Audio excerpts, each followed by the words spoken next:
Bueno, muy bien. El próximo trabajo técnico, lineamientos para el modelado de equipos de almacenamiento de energía, va a ser presentado por Nicolás de San Juan. Nicolás es ingeniero eléctrico en Camesa, dedicado a los estudios eléctricos y modelado dinámico y estático del SADI y sus interconexiones.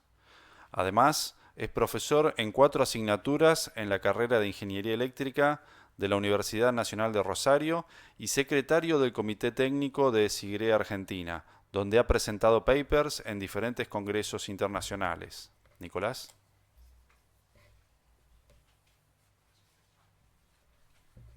Bien, muchas gracias Félix por la presentación. Bueno, vamos a hablar sobre un trabajo que hemos hecho junto con el ingeniero Félix Gallego para el ERIAC 2023, en el cual vamos a hablar un poco de baterías, pero antes empecemos con alguna introducción.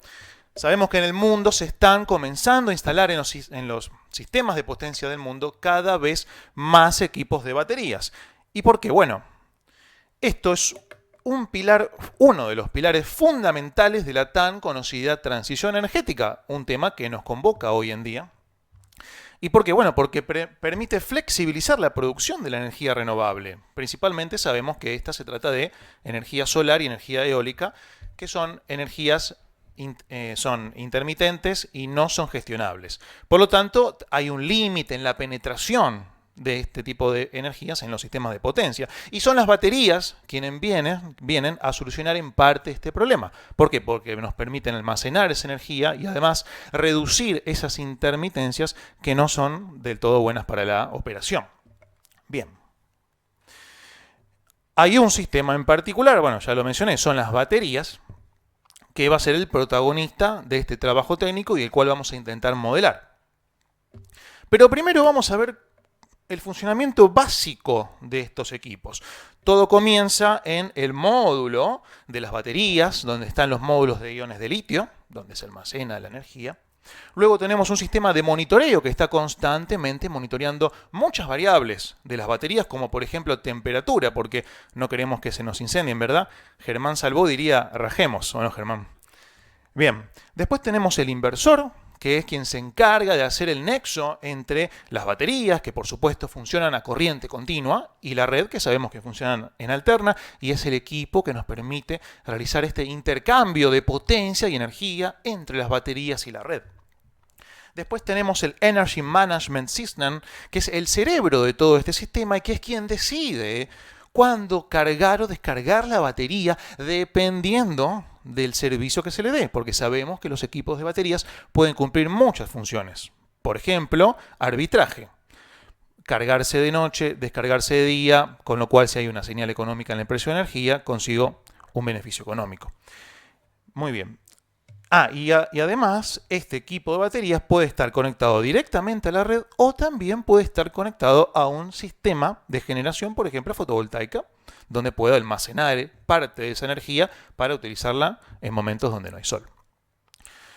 Muy bien. Vamos al servicio de la aplicación de las baterías que nos interesa para este trabajo técnico. Sabemos que los equipos de almacenamiento de energía por baterías, gracias a su electrónica de potencia, tienen la capacidad de absorber e inyectar potencia activa a la red de forma muy rápida, lo que nos permite controlar la frecuencia. Y además, gracias a su electrónica de potencia también, a sus IGBTs, tienen la batería la capacidad de controlar el flujo de potencia reactiva inyectada o absorbida de la red de forma independiente a la potencia activa. Con lo cual, no solo puedo controlar la frecuencia, sino que también puedo controlar tensión con este equipo y al mismo tiempo, gracias a su electrónica de potencia. Y justamente esto es lo que queremos modelar y hemos desarrollado algunos lineamientos para poder modelar estos equipos orientados a simuladores de transitorios electromecánicos. Más adelante los haremos para transitorios electromagnéticos. Muy bien. Los modelos que vamos a utilizar son ya conocidos por muchos de ustedes, que son los 3 modelos, el REC-K, que es el equivalente del inversor, el REC versión C, ahora vamos a ver por qué es versión C, que es el control eléctrico, y finalmente tenemos el control de planta. Seguramente deben recordar porque estos modelos son típicos para modelar generación renovable, tanto eólico como solar.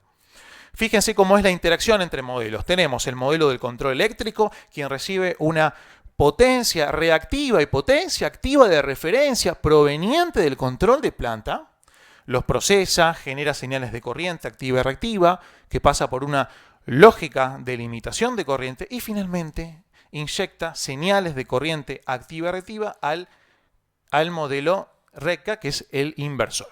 ¿Y quién es? El modelo que inyecta finalmente las señales de corriente activa y reactiva al modelo de la red.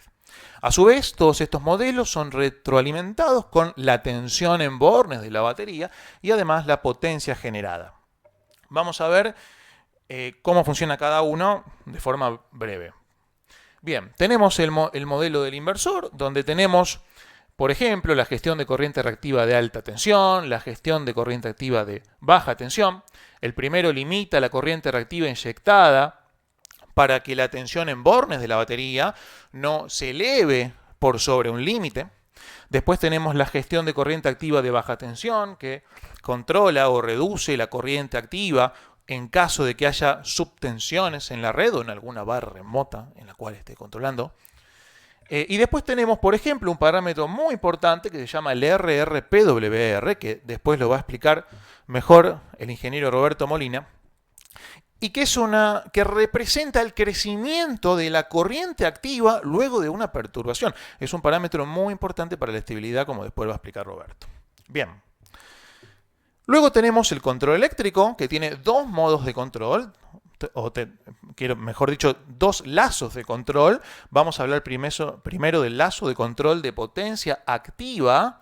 Fíjense que tenemos una referencia de potencia reactiva que viene del controlador de planta. Luego, bueno, pasa por limitadores, retardos, etc. Y finalmente obtengo la señal de corriente activa. Por otro lado, tengo este lazo de control mostrado en verde, que es el lazo de control agregado específicamente a este modelo para representar la dinámica de carga y descarga de la batería. Fíjense que lo que hace es definir el IPmax y el IPmin en base al estado de carga, state of charge. Este estado de carga va a depender de la potencia generada o absorbida de la batería, de una constante T, que es la constante de carga y de descarga, y del estado inicial, que es definido por el usuario antes de la simulación. Entonces, fíjense cómo es cómo funciona. Si el estado de carga es mayor o igual al estado de carga máxima, hace que la IP mínima sea 0, con lo cual ya no puede absorber más potencia activa. Y si el estado de carga es menor al mínimo, hace la IP máxima igual a 0, con lo cual ya no puede entregar más potencia activa porque estamos en los límites. Ahora bien, la pregunta es, nosotros estamos hablando de transitorios electromecánicos. Generalmente simulamos 60 segundos, 100 segundos o un poco más. Entonces, ¿es necesario tener en cuenta este lazo de control para este estudio? Bueno, depende del usuario y de lo que quiera la simulación que quieras realizar. Nosotros en nuestro caso, en los casos de estudios que vamos a ver ahora, lo vamos a despreciar porque son un tiempo considerablemente grande, descarga y descarga. Para eso vamos a considerar un tiempo T considerablemente grande, con lo cual este lazo de control queda desactivado. Por otro lado, vamos a considerar como estado de carga inicial un 50% para que la batería pueda entregar y absorber potencia activa y podamos ver su funcionamiento. Y como estado de carga mínimo y estado de carga máximo, vamos a considerar un 80% para el máximo y un 20% para el mínimo, que son valores típicos que se considerarán para este tipo de equipamientos. Nunca se permite que la batería llegue al 100% o que se descargue al 0%. Bien, por otro lado tenemos el lazo de control de potencia reactiva del control eléctrico. Seguimos en el control eléctrico. Y como verán, y algunos de ustedes conocerán, tiene diferentes modos de control.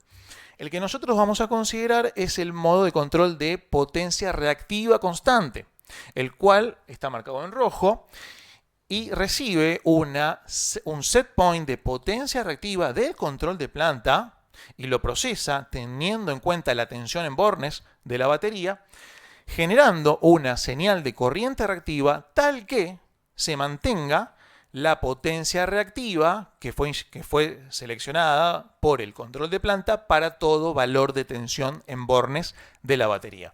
Y la pregunta es, ¿no habíamos dicho que la batería puede controlar tensión? Si acá está funcionando a potencia reactiva constante. Bueno, después vamos a ver quién es el encargado o qué modelo es el encargado de realizar el control de la tensión. Bien.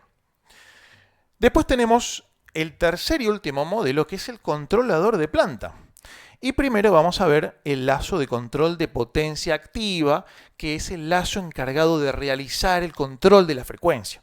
Fíjense que tenemos este sumador, este comparador, que compara la potencia de referencia, que podría ser en el caso de una batería cero, porque podría inicialmente no estar intercambiando potencia con el sistema. De hecho, lo vamos a ver en nuestro caso de estudio. Podemos tener en cuenta este lazo que tiene en cuenta la caída en una determinada rama. Y después tenemos que es el más importante, que es donde se produce el control de la frecuencia. Fíjense que compara la frecuencia de referencia, 50 Hz, con la frecuencia medida en bornes de la batería o en alguna barra. Luego tenemos una banda muerta que está definida, fíjense, con el F-deadband o Frequency Deadband 1 y Frequency Deadband 2, en el cual es más menos 0,0005. ¿Y por qué? Bueno, porque estos valores representan los más menos 0,025 Hz, que son los valores que están en los procedimientos de CAMESA para las bandas muertas de control de frecuencia de los generadores. Consideramos los mismos valores. Bien, después tenemos los ajustes de regulación hacia arriba y hacia abajo, que son ganancias. Y finalmente calculamos el error de la potencia, que tiene en cuenta el error de la frecuencia, pasa por un controlador PID, por limitadores, por retardos, y finalmente obtengo la potencia activa de referencia, que es la que va a ser inyectada al controlador eléctrico, como hablamos antes. Bien. Por otro lado, tenemos el lazo de control de potencia reactiva del controlador de planta. Fíjense que tenemos dos modos de control. El modo de control de Q constante, que es el marcado en verde, que en este caso cumple la misma función que hablamos antes, mantiene la potencia reactiva constante a un valor seteado por el usuario, eso para un rango de tensiones determinado en la que puede variar la tensión en bornes de la batería. Y luego tenemos el lazo de control, el modo de control que nos interesa a nosotros, que es el control de tensión. Fíjense, tenemos un comparador con una tensión de referencia seteada por el usuario, por ejemplo 1,02 PU, en barras de la batería o en alguna barra remota, que puede ser, por ejemplo, la que esté después del trafo de bloque o de alguna rama. Esto es comparado con la tensión medida en bornes, que podemos considerar también la caída de tensión en una rama, un filtrado, etc. Bueno, esto también pasa por una banda muerta, por limitadores, por un controlador PI, y finalmente se genera la señal, el set point de potencia reactiva, que es el que yo les mencionaba antes, y que es el que es inyectado al control eléctrico. Entonces, en conclusión, el que está realizando el control de la frecuencia y el control de la tensión es el controlador de planta. Así así hemos utilizado estos modelos. Son inyectados estas dos señales de referencia al control eléctrico, quien las procesa, y finalmente van al controlador del inversor.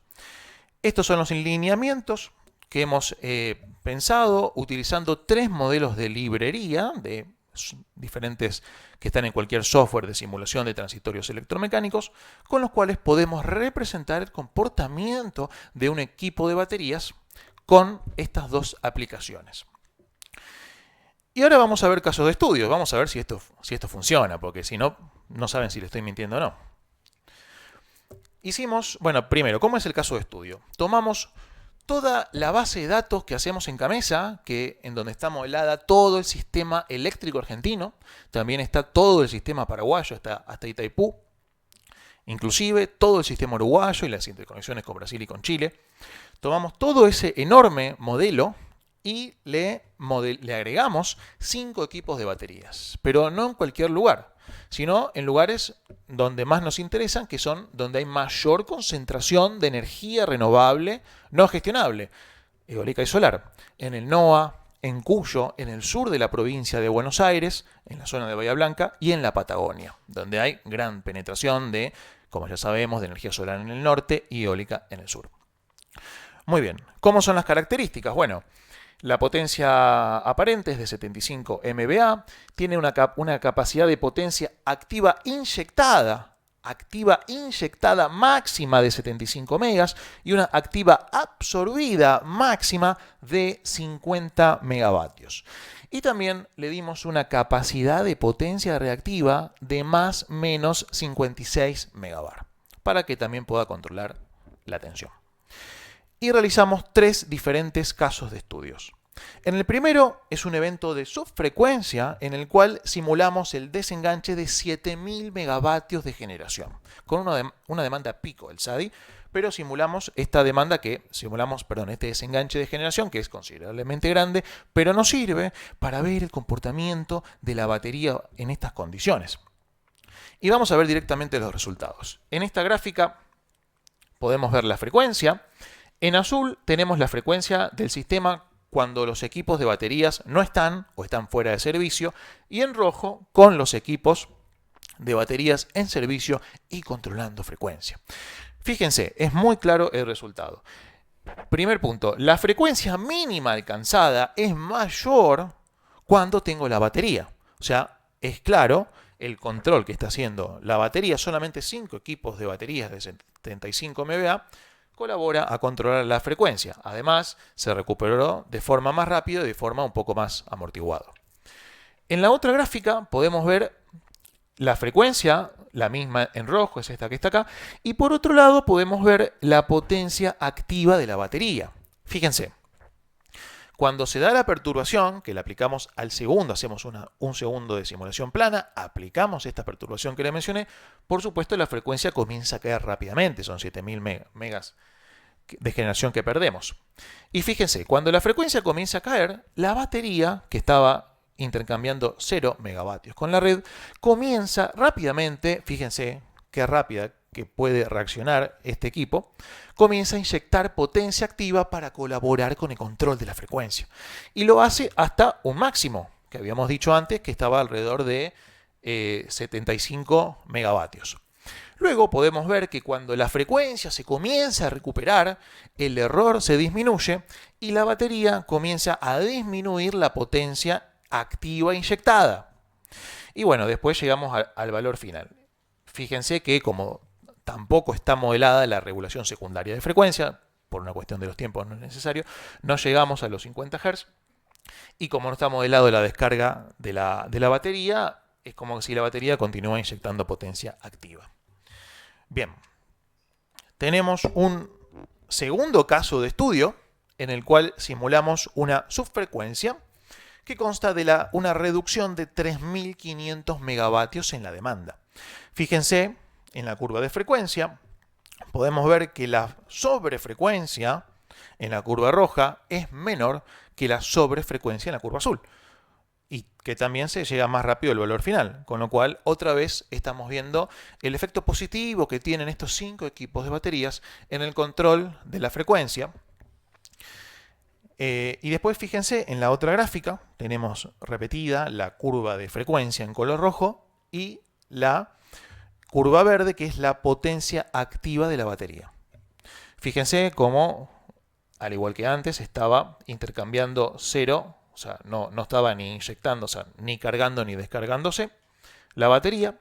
Y fíjense cómo cuando la frecuencia comienza a subir, la batería comienza a absorber potencia activa con el objetivo de controlar esa frecuencia. Y sucede lo mismo que vimos antes. Cuando la frecuencia se comienza a recuperar, que por supuesto esta recuperación no solo se da por las baterías, sino que por la regulación primaria de frecuencia de los generadores, ¿no? Que por supuesto que está modelada. Y todos los controladores de los generadores. El error que vimos antes en ese diagrama de bloques se reduce y la batería, que estaba en una absorción límite de alrededor de 50 megavatios absorbidos,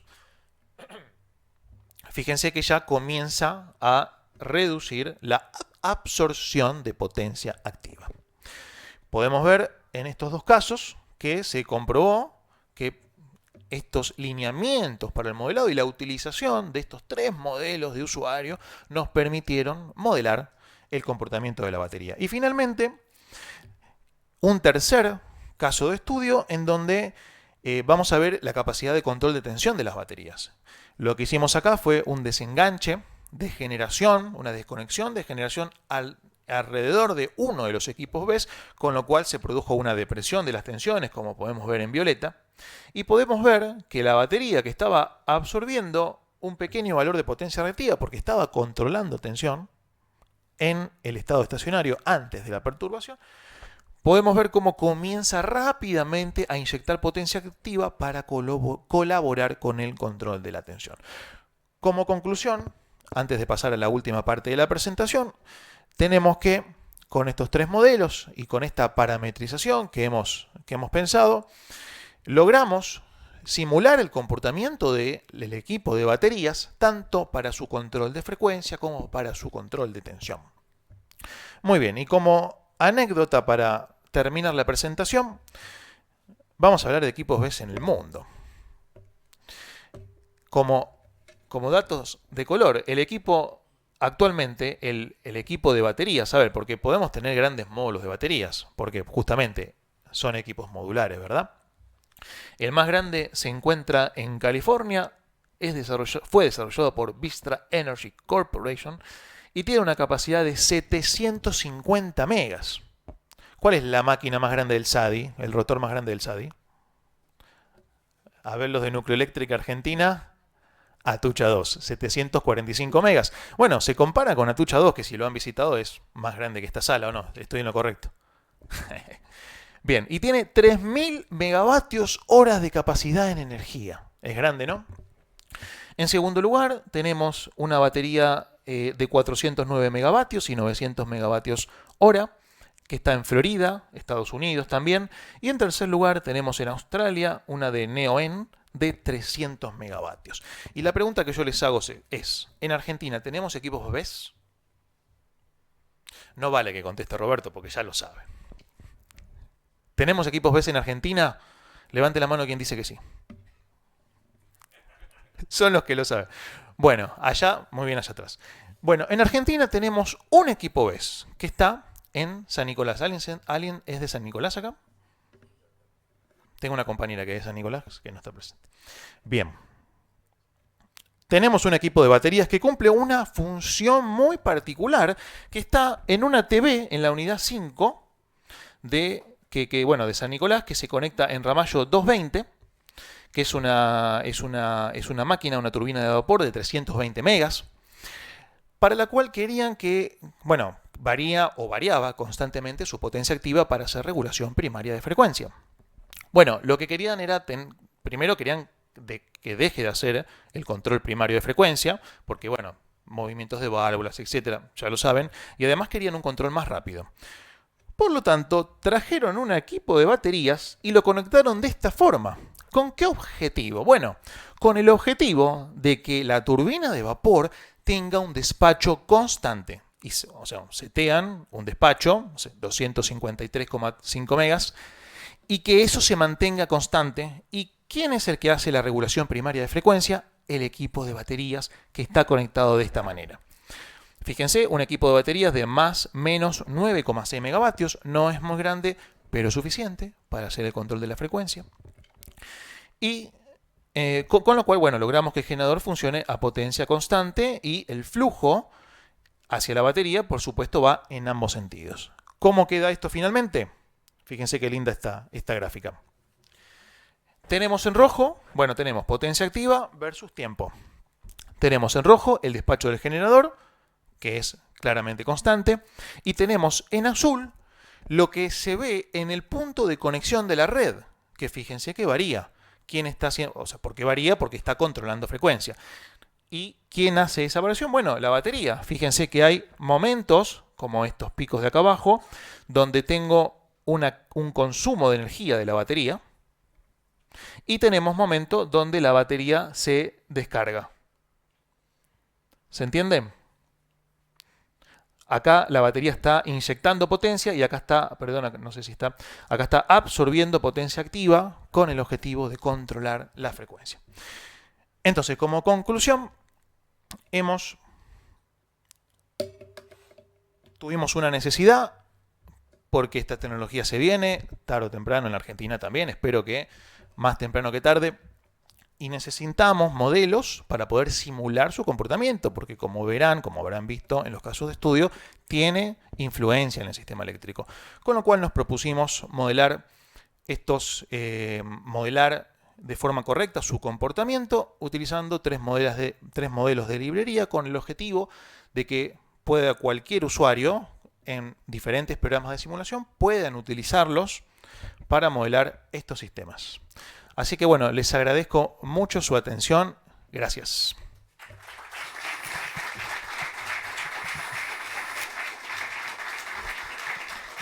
Bueno, muchas gracias, Nicolás. ¿Preguntas del auditorio?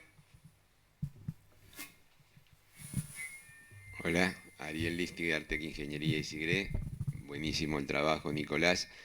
Pero me trae una pregunta que en este mismo auditorio hace ya unos años vino un especialista de Estados Unidos, no me acuerdo quién era, y en un evento de Sigre habló de todo lo que se venía con baterías.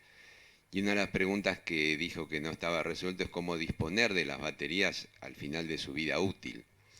Y bueno, hemos aprendido en estos años todo lo que pasa cuando en eso no se piensa.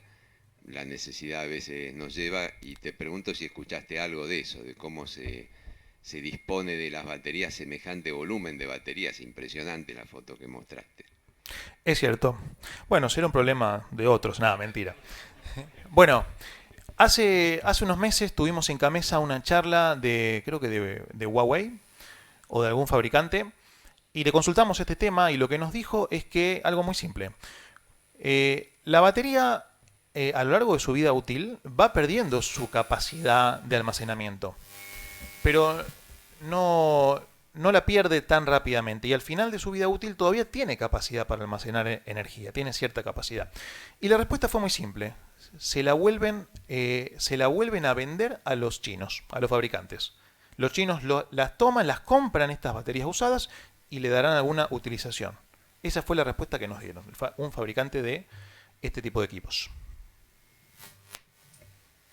Ahí quedó.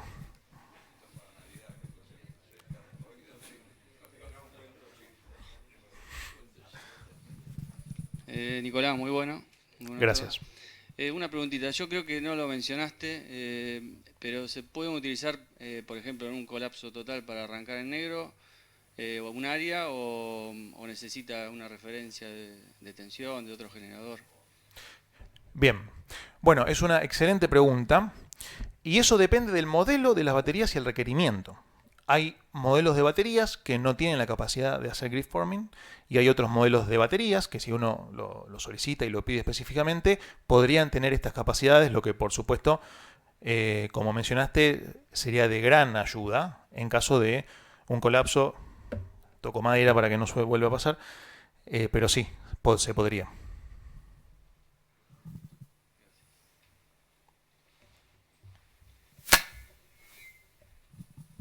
Matías Meira, Facultad de Ingeniería de Olavarría. Muy buena presentación. Estaba pensando por ahí en esta respuesta rápida de las baterías como almacenamiento de energía. Por ahí entran los supercapacitores también. Porque ahí vimos que, bueno, responde a la frecuencia, pero lo tiene que hacer de manera muy rápida o tiene que absorber energía que llega a su máximo. Es como que si fuese más grande seguiría tomando o entregando según la condición del sistema. Y no sé si tienen esa respuesta tan rápida en el periodo inicial.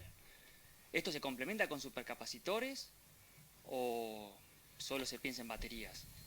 Bueno, las baterías, por lo que yo he visto, no funcionan en conjunto, o al menos que yo conozca, no hay un equipo que venga con supercapacitores, pero sí son dos tecnologías que están compitiendo. A ver, ahora lo más novedoso son las baterías de iones de litio, pero sabemos todos que la tecnología avanza rápidamente. Y veremos qué tenemos en 5 o quizás menos, quizás ya se empiezan a instalar ese tipo de tecnologías, que también por supuesto tienen una respuesta muy rápida. Lo que nos da una respuesta rápida en el equipo de baterías, ya lo vimos, tenemos electrónica de potencia, tenemos inversores, que sabemos que son muy rápidos, y que para controlar frecuencia tienen la suficiente velocidad de hacer regulación primaria. Pero sí, quizás es otra tecnología que también se empieza a instalar.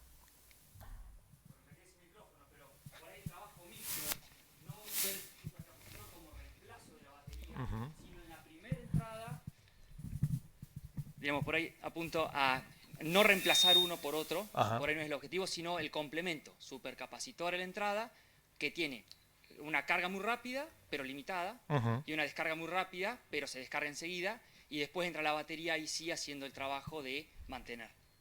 Porque por ahí la carga rápida de la batería o la entrega de potencia, la electrónica te responde, pero no es físicamente la batería capaz de almacenar la energía o entregarla tan rápido. Es cierto, sí. Bueno. Y ver el complemento ahí. Eso es mucho también la parte de electromovilidad. Exacto. Utilizan con el frenado, decíamos, el frenado regenerativo, esa energía que es de muy grande, diríamos, no puede ir a la batería de una. Ajá. Bien, bueno, muchas gracias Matías por tu aporte.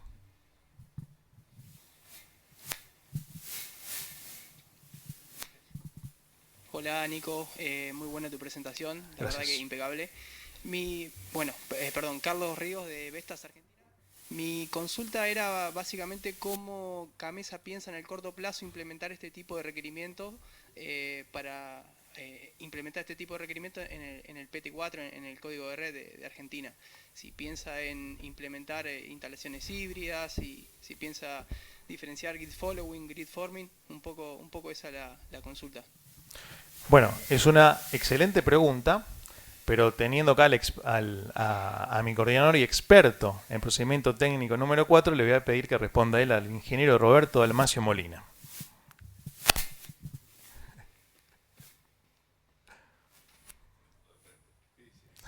Gracias por mandarme al frente, Nicolás. No, de nada, Roberto.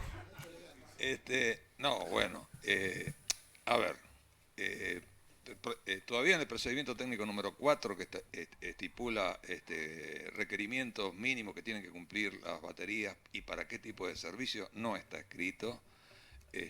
Normalmente cuando son tecnologías emergentes, poco probadas en el país, adoptamos al principio criterios basados justamente en SIGRE Internacional, en la experiencia de SIGRE Internacional. Y a partir de ellos vamos consolidando en función de la experiencia y los resultados que se van dando, no solo en régimen normal, sino ante perturbaciones, qué tipo de requerimiento. Obviamente que todos los requerimientos que tienen que ver con la electrónica de potencia aplican, es decir, forward, right, through, capability, el tema de los rangos de frecuencias admisibles. Hay cosas básicas que se aplican a cualquier equipo que va a suplementar o complementar la generación de energía eléctrica o algún servicio, tal que esté siempre disponible y apto en variaciones normales o esperables de la frecuencia y de la tensión. Eso no se va a escapar ningún tipo de tecnología. Eso va a ser aplicable a lo que hoy día ya tenemos para las energías renovables. Ahora, específicamente, en lo que tiene que ver en los controles, en lo que tiene que ver con las baterías, dependiendo del servicio que van a brindar, como decía Nicolás, si es de picking, si es de regulación de frecuencia, regulación de tensión, eso todavía no está escrito. Bien, gracias Roberto. Bueno, muchas gracias Nicolás. Bueno, gracias.